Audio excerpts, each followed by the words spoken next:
말씀을 보면 하나님의 자녀는 화평케 하는 자다, 이렇게 주님께서 말씀하시고 있습니다. 그럼 자, 과연 우리는 그러한 자인가, 그런 자격이 있는가 하는 이 문제에 대해서 한번 살펴보도록 하죠. 대부분 화평케 하는 자라는 말을 들으면 어떤 생각이 듭니까? 그래서 내가 다른 사람의 화평에 기여한다는 그런 생각들을 대부분이 갖고 있습니다. 화평케 하는 자. 그래서 세상에는 세상의 화평에 기여하고자 하면서 애를 쓰고 노력하는 많은 그리스도인들이 있습니다. 세상의 화평에 기여하고자. 이렇게 세상이 생각하는 화평에 기여한 사람으로서 첫 번째 순위를 꼽는 것을 보면 비폭력, 또 무저항주의로 세계의 평화에 기여한 마하마트 간디를 대부분 최우선순위로 꼽는 것을 볼 수 있습니다. 그래서 네이버나 이런 데를 들어가서 평화주의자, 또 평화에 기여한 사람을 치면 제일 먼저 나타나는 사람이 마하마트 간디란 말입니다. 비폭력, 무저항주의로 인도의 독립을 이끌었던 그런 사람입니다. 근데 여러분이 알다시피 간디는 기독교인이 아니라 힌두교인이죠.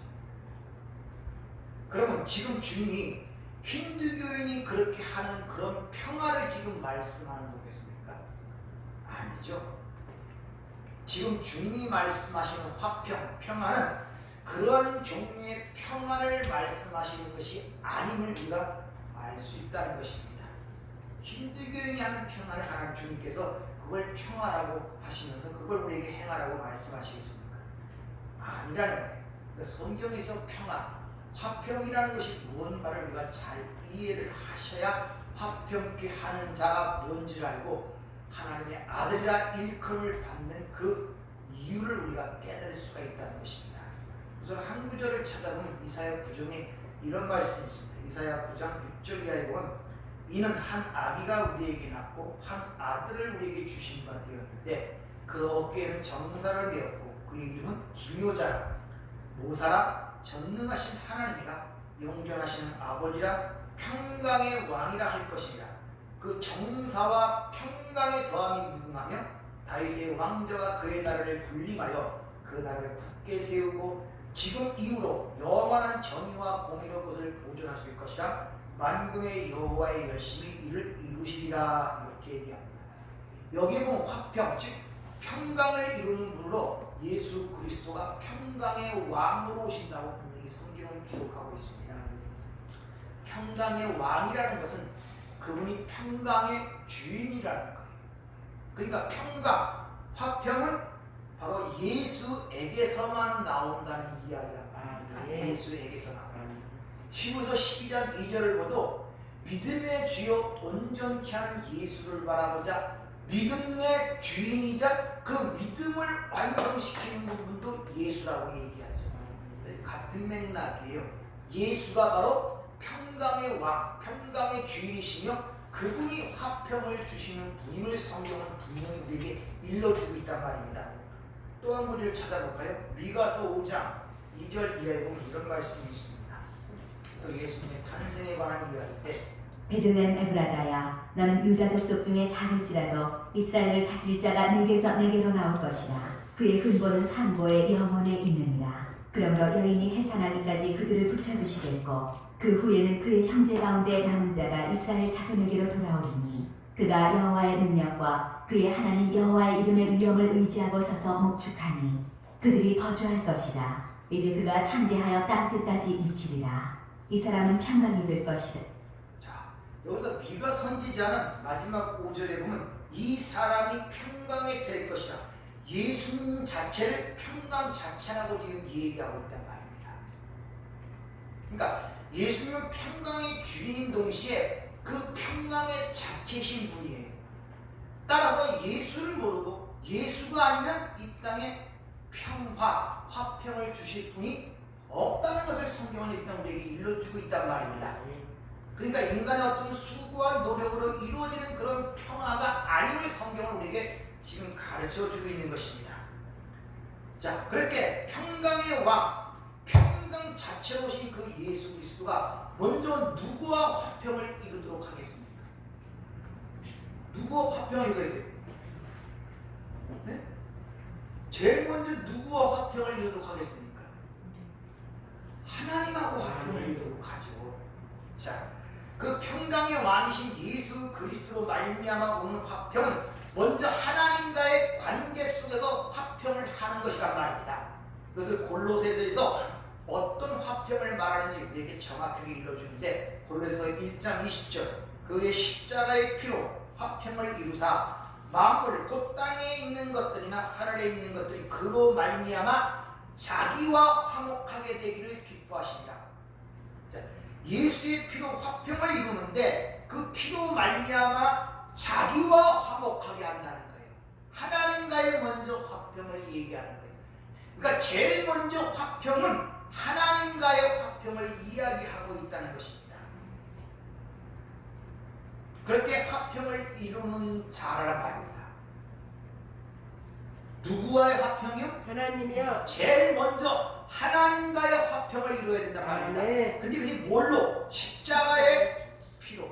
네. 그게 화평케 하는 자예요. 아멘. 그러니까 화평케 한다는, 화평케 하는 자라는 그 말씀 속에는 다시 말하면 십자가를 지고 죽는다는 의미가 함유가 되어 있는 거예요. 그 사람만이 하나님의 아들이라 일컬음을 받는다. 지금 그 얘기를 하고 있는 거예요. 따라서 화평케 하는 자는 1차적으로 먼저 누구를 지금 지칭한 거겠습니까? 예수 그리스도. 아, 왜 이렇게 먹먹합니까? 아주 잘 모르시겠습니까? 화평이라는, 성경에서 화평이라는 것은 세상이 말하는 인간적 관계나 세상 관계 속에 이루는 화평을 얘기하는 것이 아니라 제1차적으로 하나님과의 관계의 화평을 얘기하는데, 그 하나님과의 관계의 화평은 평강의 왕으로 오신 평강 자체신 예수의 피로서만이 화평이 이루어진단 말입니다. 그분을 화평케 하는 자란 말입니다. 그러니까 화평케 하는 자라는 그 말씀 속에는 십자가를 지고 죽는다는 의미가 같이 합의가 되어 있는 거예요. 그 사람만이 하나님의 아들이라 일컬음을 받는다는 거예요. 따라서 1차적으로 그렇게 화평케 하는 자로서 십자가에 죽으신 분이 예수밖에 없잖아요. 그래서 1차적으로 지금 오늘 본문 말씀 속에서 화평케 하는 자는 누구를 얘기한다? 예수 그리스도를 이야기하고 있단 말입니다. 동시에 그 예수 그리스도의 십자가의 피의 공로로 의지하여, 그 말은 또 다른 말로 자기를 부인하는 그 삶의 형태, 성도들의 삶의 현실을 화평케 하는 자라고 얘기하는 것입니다.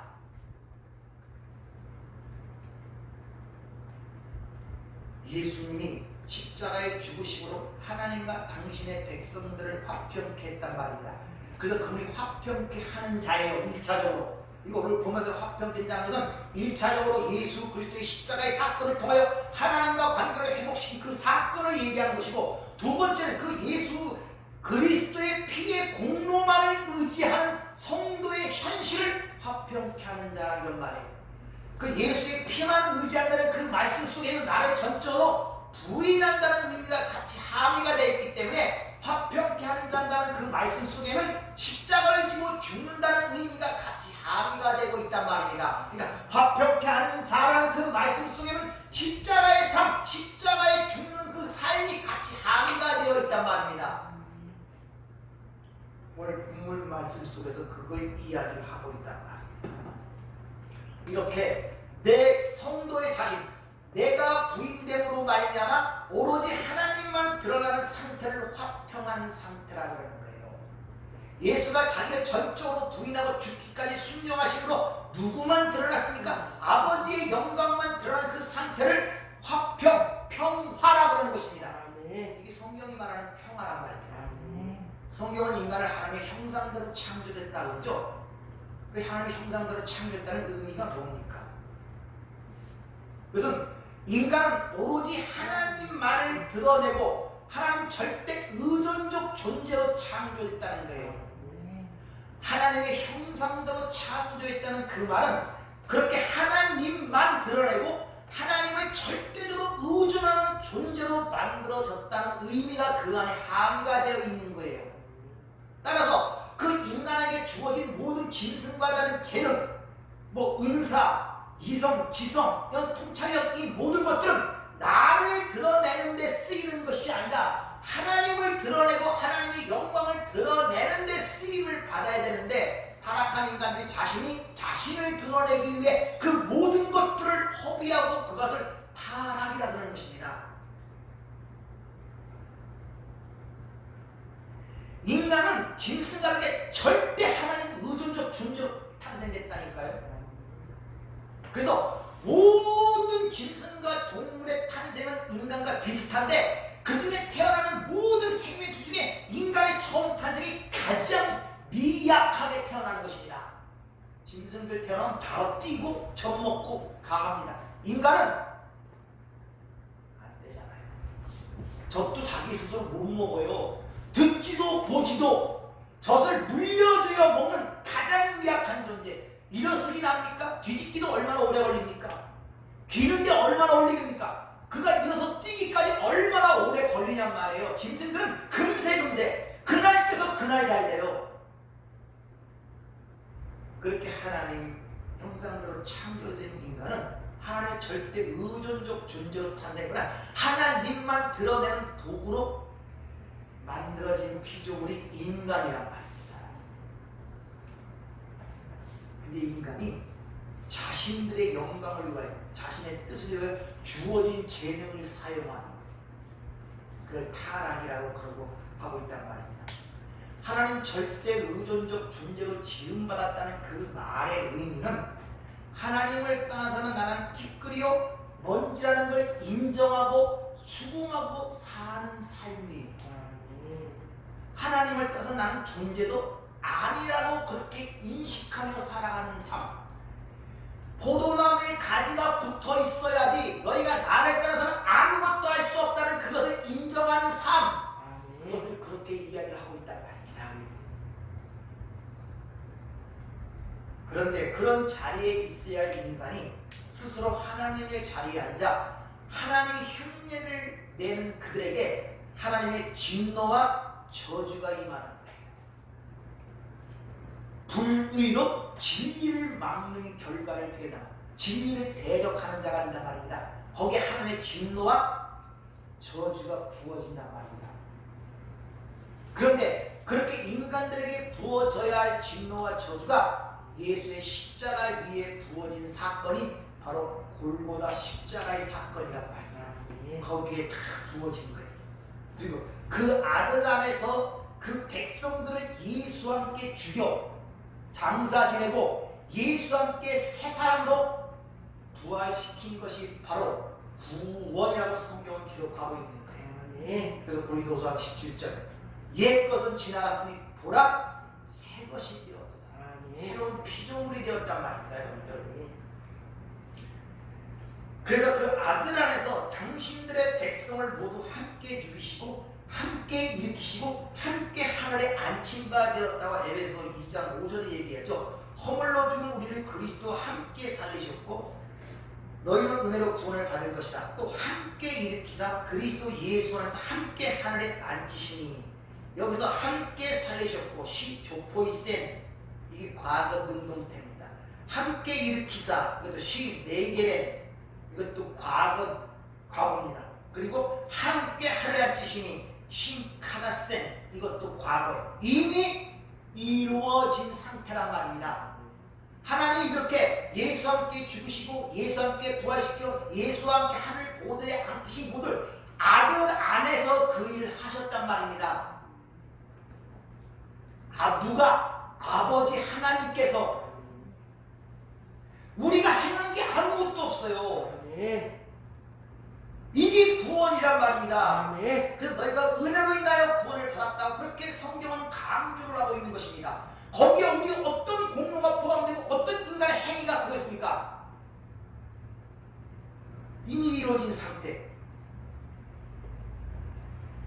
하나님이 그렇게 그 아들 안에서 그렇게 완성 보호자의 완치가 된 것까지 그 하신 일을 이야기를 해야 되는데 그걸 이야기를 안 하고 엉뚱한 얘기를 하고 있단 말입니다. 교회가 오순절날 성령 충만받고 성령의 말하심을 따라 복음이 증가할 때 너희들이 이런 일을 하라 그러면 복을 받고 저런 일을 하면 하나님께 벌을 받고 이렇게 하면 구원을 받을 거죠. 저렇게 하면 이런 얘기 안 했어요. 하나님이 그 예수에 대한 예수, 하나님께서 바로 그 예수를 주, 하나님, 주인이고 그리스도, 메시아가 구원자가 되게 하셨다를 이야기를 하잖아요. 근데 성령이 하나님의 은혜에 의하여 성령이 감동을 받은 자들은 그걸 보고 우리가 어찌해야 할꼬 깨닫고 하나님께 돌아오는 역사가 사도행전 2장에 기록되어 있지 않습니까?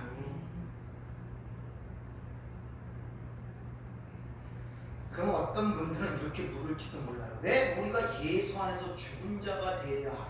왜 예수와 함께 꼭 죽어야 되는가? 이런 문제가 질문이 날 수가 있단 말입니다. 성경은 하나님께서 모든 죽은 자가 돼야지 산 자가 된다는 그런 역설, 즉 그런 논리를, 즉 그런 원리를 갖고 성경은 일괄적으로 우리에게 이야기를 하고 있습니다. 왜 그렇습니까? 왜 먼저 죽어야 돼요? 성경은 항상 죽음으로부터 없음으로부터 출발해야 돼요. 창세기 1장도 땅이 혼돈하고 공허하여 흑음이 깊음이 있고 다음에 빛이 나와 창조가 일어나는 모습으로 그려지죠.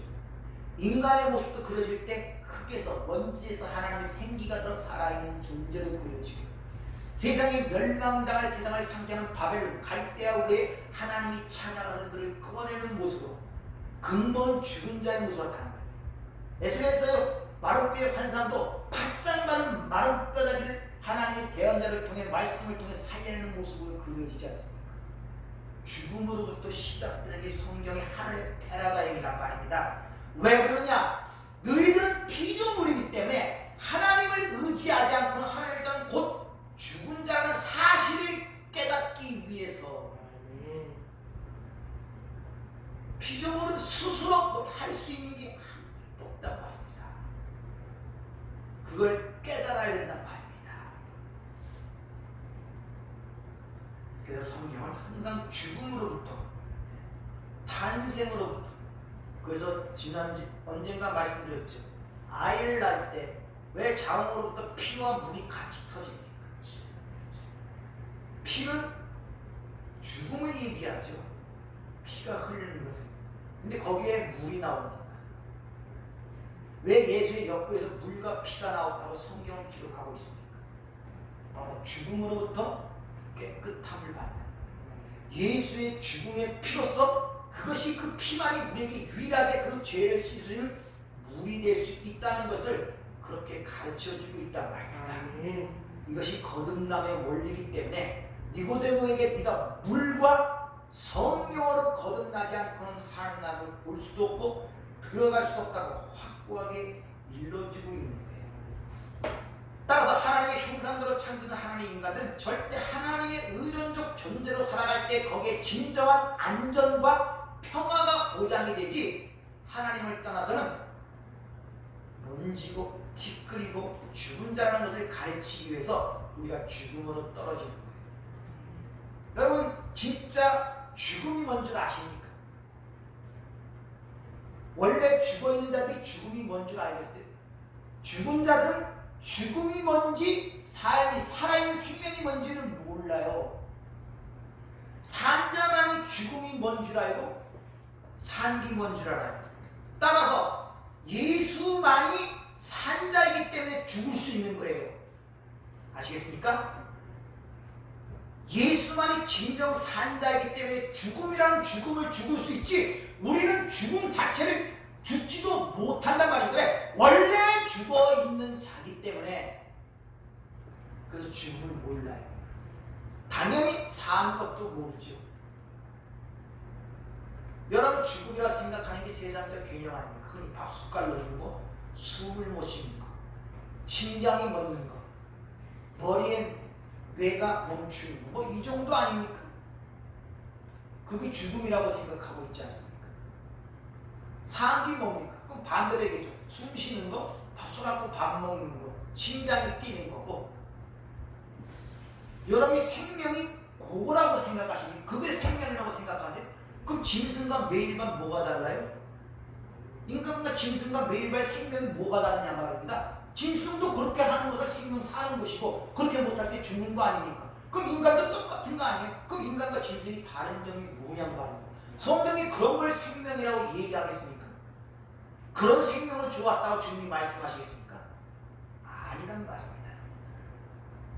성경이 말하는 생명은 그런 것들이 아니라는 것이죠. 따라서 반드시 하나님의 백성들은 이 땅에서 십자가에 지는 삶, 자기 부인의 경험을 여러분이 사는 역사와 삶 속에서 체감하고 경험하고 살아가야 돼요. 그걸 죽음을 맛보는 거예요. 바로 왜? 그래야 거기서 건진받았음을 내가 알 수 있기 때문에 그런 상태를 평화라 그러는 거예요. 그것을 화평케 하는 삶 또는 성도를 화평케 하는 직책이라고 해요. 그러니까 화평케 하는 자기 부인의 삶을 살아가는 것을 화평케 하는 자라고 하고 그 삶 자체를 화평케 하는 직책이라고 그러는 거예요. 뭐 특별히 어딜 가서 전해서 화평케 만들어내는 것이 아니라. 그래서 고린도후서 5장 18절에 보면 이런 말씀이 있습니다. 모든 것이 하나님께로서 났으며 그가 그리스도로 말미암아 우리를 자기와 화목하게 하시고 또 우리에게 화목하게 하는 직분을 주셨으니 곧 하나님께서 그리스도 안에 계시사 세상을 자기와 화목하게 하시며 그들의 죄를 그들에게 돌리지 아니하시고 화목하게 하는 말씀을 우리에게 부탁하셨느니라. 그러므로 우리가 그리스도를 대신하여 사신이 되어 하나님이 우리를 통하여 너희를 권면하시는 것 같이 그리스도를 대신하여 간청하노니 너희는 하나님과 화목하라. 자, 그리스도 말미암아 우리를 자기와 하나님 자신과 화목하게 하시고 화목하게 하는 직분을 주셨대. 아까 화평케 하는 자라는 그 말씀 속에는 십자가를 지는 자라는 그 의미가 같이 함의되어 있다고 했죠. 예수의 십자가의 피로 우리는 화목하게 되었기 때문에 그때 그런 직분을 주셨다는 거예요. 그러니까 우리의 삶이 십자가의 삶, 자기 부인의 삶을 살아가게 된다는 것입니다. 이건 직책을 줬다는 거예요. 이해가 되십니까? 그러면서 그 너에게 화목하게 하는 말씀을 너희가 전하라고. 그러니까 예수의 피로 인하여 우리가 하나님과 화목하게 되었다는 것이 복음 아닙니까? 그것을 너희가 삶으로 입으로 그 말씀을 전하라는 거예요. 가감없이 그걸 복음을 전하라 이런 말이란 말입니다. 따라서 이사야에 가면 그 화평의 복음, 즉 화평케 하는 삶이 어떤 것임을 우리에게 정확하게 일러주는데 이사야 52장 7절에 보면 좋은 소식을 전하며 평화를 공포하며 복된 좋은 소식을 가져오며 구원을 공포하며 시온을 향하여 이르기를 내 하나님이 통치하신다 하는 자의 산을 넘는 발이 어찌 그리 아름다운고 이렇게 얘기합니다. 평화를 공포하는 것이 복된 소식, 즉 복음을 가져오는 것이고 그것이 구원을 공포하는 것이라고 얘기를 합니다. 그리고 그렇게 평화를 공포하는 것이 공포하는 그 내용이 하나님이 통치하신다는 내용이에요. 평화를 공포하는 그 내용이 하나님이 통치하신다는 내용이란 말입니다. 그게 좋은 소식이고 복음이고 구원에 이르는 소식이란 말입니다. 하나님이 통치하신다. 하나님 나라를 우리가 생각할 때 뭐라고 얘기했습니까? 통치의 개념으로 생각하라고 했죠. 따라서 하나님의 말씀에 순종하고 통치받는 그것이 하나님의 나라란 말입니다. 그곳에 하나님의 평강이 있단 말입니다. 그래서 하나님 나라가 저기 있다 여기 있다 너희 안에 있다. 따라서 우리 안에 화평케 되지 못하는 이유는 내가 살아있어서 주인이 둘이란 말입니다. 오전에 말씀드린 마음이 청결한 자가 되지 못하니까 두 마음을 갖게 된단 말입니다. 내 마음의 자소의 보좌에 하나님이 앉으셔야 되는데 그 자소에서 내가 내려오질 않는 거예요. 그러니까 그 마음이 화평하지를 못해. 수직적 관계에 있어서 하나님과 화평이 되지 못하면 필연적으로 수직적 관계 속에서 세상과 이웃들과의 화평이 되지 않습니다. 왜냐? 하나님과의 화평 속에서 내가 없어진 상태에서는 이웃과 얼마든지 화평이 이루어집니다. 부딪힐 이유가 없어요. 내가 없기 때문에. 그러나 하나님 관계 속에서 내가 없어지지 않은 두 마음을 가진 자는 하나님과 화평이 이루어지지 않을 거라. 그런 자는 항상 내 자와 딴 자와 부딪히게 되어 있습니다. 그래서 화평을 이룰 수가 없다는 것입니다. 진정한 평화의 상태라는 것을 전하는 것이 바로 즉 하나님과의 평화가 이루는 것이 진정한 화평한 상태라고 전하는 것이 바로 복음이란 말입니다. 근데 그 복음은 화평케 하는 자는 뭐를 항의하고 있다? 십자가의 삶, 자기 부인의 삶, 그걸 전하는 것을 복음이라. 그것이 구원을 가져오는데 한말로 요약하면 하나님이 너 모든 것을 통치하신다. 네. 그게 화평을 전하는 복음이란 말이야. 하나님 통치하신다.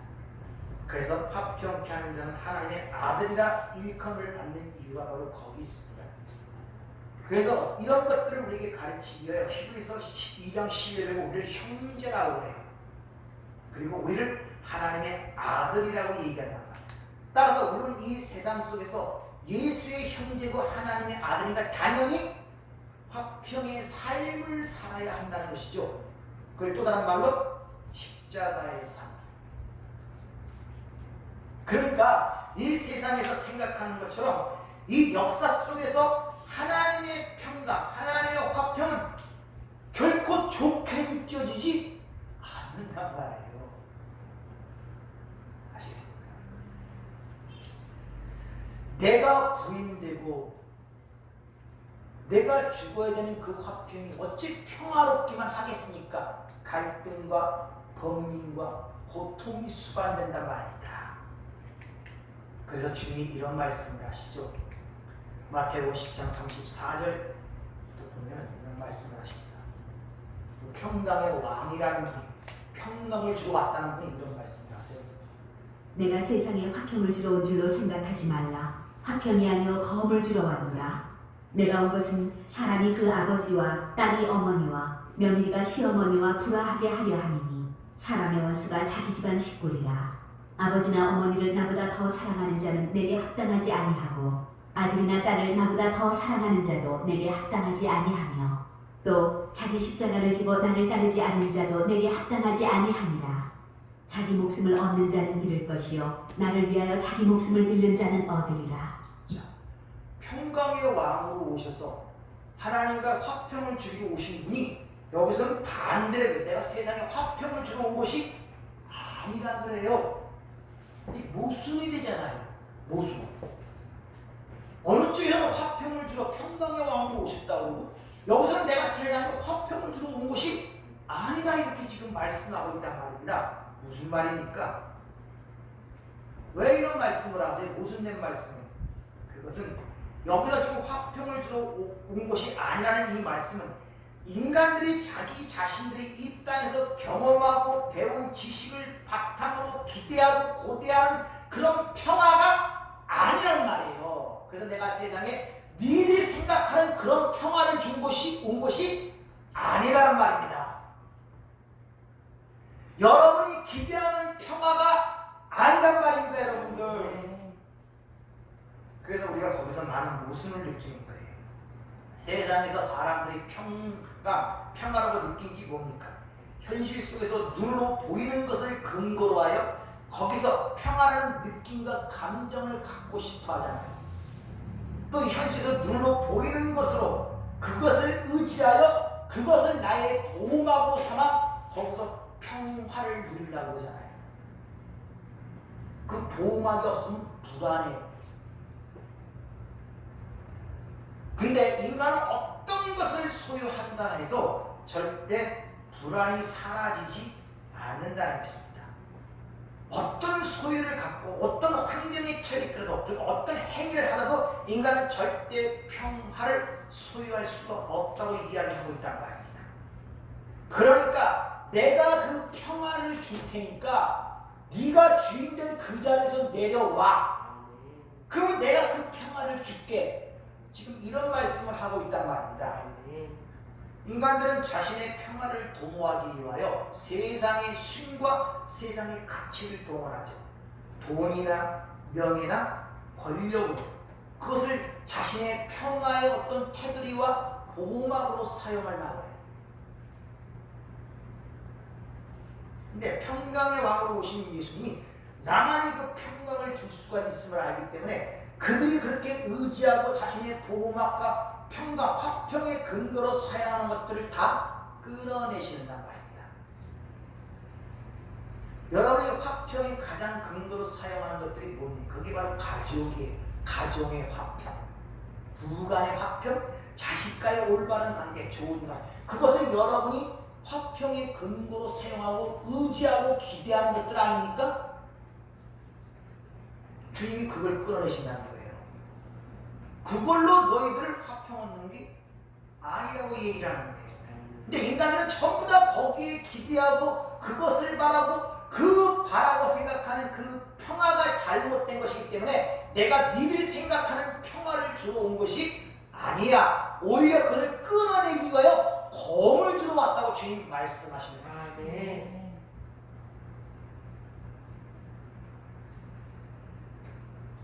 인간들은 그래서 하늘의 평화를 싫어합니다. 인간들이 좋아하는 평화는 땅에서 내가 주인이 되어 누리는 평화를 원한단 말이에요. 내가 주인이 되어 내가 누리는 평화를 원한단 말입니다. 근데 하나님은 아니라는 거예요. 그거를 절대 평화를 누릴 수가 없다는 것입니다. 여러분이 현실 삶 속에 불안하고 두렵고 평화롭지 못하고 화평하지 못하는 그 근거들, 그 원인들을 찾아보면 거의 대동소이하게 가족들, 또 물질적 문제 이런 것들이에요. 그것 때문에 평화롭지 못하고 마음이 불편한 거예요. 그러니까 어떻게 하든지 그걸 통하여 나 마음의 평화를 얻고 내가 누리기 위해서 그걸 얼마나 의지하고 집착을 하는지 모른단 말입니다. 그래서 인간들이 가장 집착하는 그 혈연관계를 끊어내신다고 얘기하는 거예요. 그걸 통하여 평화가 오는 게 아니에요. 여러분이 그걸 통하여 마음의 평화를 얻고 행복을 얻자고 노력하고 애쓸수록 거기서 더 큰 불화가 일어난다는 사실을 잘 기억하세요. 오히려 떨어져서 맡길 때 진정한 그 가정의 평화가 일어난다는 사실을 여러분 경험과 체험으로 깨닫기를 부탁을 드립니다. 네. 그럴 때 많은 수고와 짐이 내려놓게 돼요. 아멘. 그래서 평강의 왕이신 예수님은 평화를 추구하는 인간들에게 그래서 십자가를 지고 나를 따라라.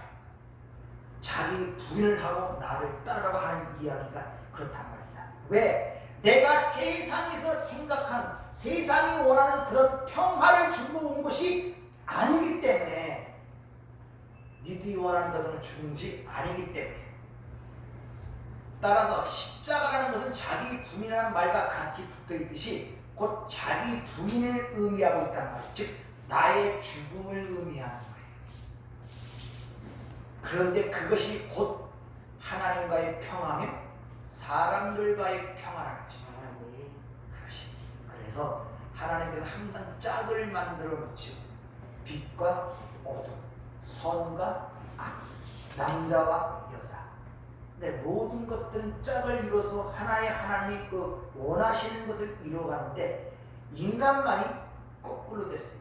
그래서 인간은 남자, 여자를 만드신 것은 자기 자신을 위해 사는 것이 아니라 반대편을 위해 살 때 자기 자신이 되는 거예요. 그래서 한 몸이라 얘기하는 거예요.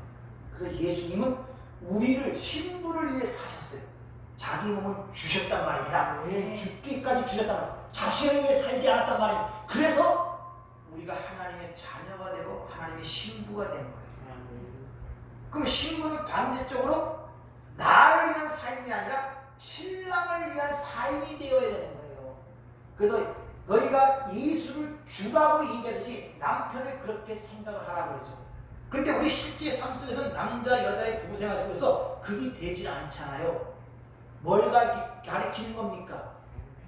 니들 할 수가 없는 거, 그러시면 니들이 죄인이고 그래서 너희가 힘든 거야, 이렇게 얘기를 하는. 그래서 네가 예수를 믿어야 되고 예수의 공로만을 의지해야 되고 모든 것이 하나님의 은혜로 된 것임을 절감하도록 느끼도록 만들기 위해서 우리 인간의 생활 속에서 결혼관계에서 그것을 이루지를 못하는 거예요. 알면서도 고통을 느낀단 말입니다.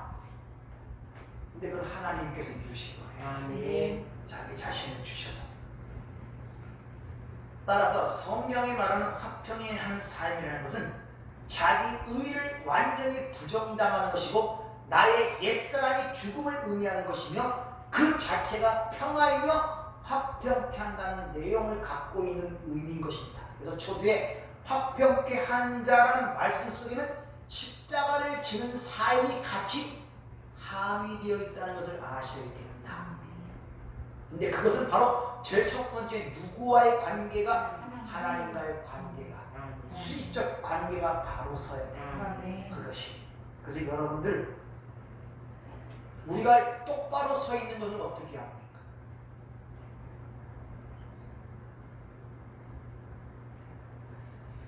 귀에 보면은 그 고리가 있습니다. 이것이 수평 관계를 유지하는 것을 가르쳐줘요. 그래서 곡이 잘못되면 막 어지럽고 모두가 뱅뱅 돕니다. 수직 관계를 가르쳐주는 것이 이 귀에 있단 말입니다. 귀. 근데 귀는 콧구멍, 입구멍, 눈하고 다 통해. 아시겠습니까? 통한단 말입니다. 따라서 우리는 이 땅의 삶을 살면서 흔들리지 않은 추가 있어야 어지럽지 않아요. 그게 뭐냐면은 하나님의 말씀인 것입니다. 근데 그 말씀이 들어오면 제일 먼저 하는 것이 우리의 옛사람을 죽여가는 거예요. 여러분을 치우시려 하는데 옛사람을 하나하나 꺾어내는 거예요. 그 말씀이 올바르게 숨을 쉴수록 나의 삶의 불안정성과 두려움과 이런 것들이 점점 사라지기 시작해요. 증상들이 사라지다 보니까 정확하게 쓰게 되고 자꾸 불안하고 두려운 것들이 사라지게 됩니다. 단순하게 돼요. 삶이. 그걸 자유라고 그러는 것입니다. 따라서 성경이 말하는 화평은 인간들이 보편적으로 생각하는 그런 평화가 아님을 아셔야 돼요.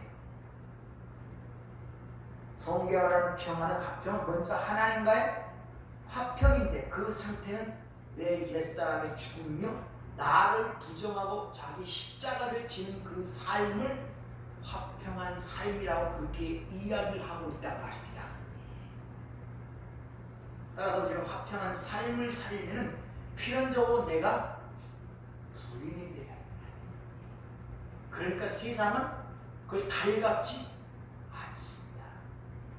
그걸 아시기 때문에 내가 너희를 생각하는 그런 화평을 주러 온 것이 아니야. 오히려 그런 것들을 끊어내기 위한 검을 주러 왔다고 주님 말씀하시는 거예요. 그래서 마지막에 무엇입니까? 자기 십자가를 지고 나를 따르고 그리고 자기 목숨을 얻고자 하는 자는 잃을 것이요 나를 위해 자기 목숨을 버리는 자는 살리라는 말씀으로 끝맺는 이유로 거기 있다는 것입니다. 이렇게 하늘의 평화가 어떻게 우리에게 주어지는가는 다음 시간에 좀 더 공부를 해보도록 하겠습니다. 기도하겠습니다. 은혜롭고 자비로우신 아버지 하나님, 화평케 한 자는 하나님의 아들이라 일컬음을 받으리라 말씀하십니다. 이 말씀을 공부하는 가운데 진정한 화평, 평화가 어떻게 주어지고 우리가 그 평화의 삶을 누리려면 어떻게 이 세상에서 살아가야 되는지를 분명히 알게 하셔서 주시는 평강, 기쁨 속에 살아가는 그 은혜를 누릴 수 있도록 저희들을 축복하여 주시옵소서. 예수님 이름으로 기도하옵나이다. 아멘.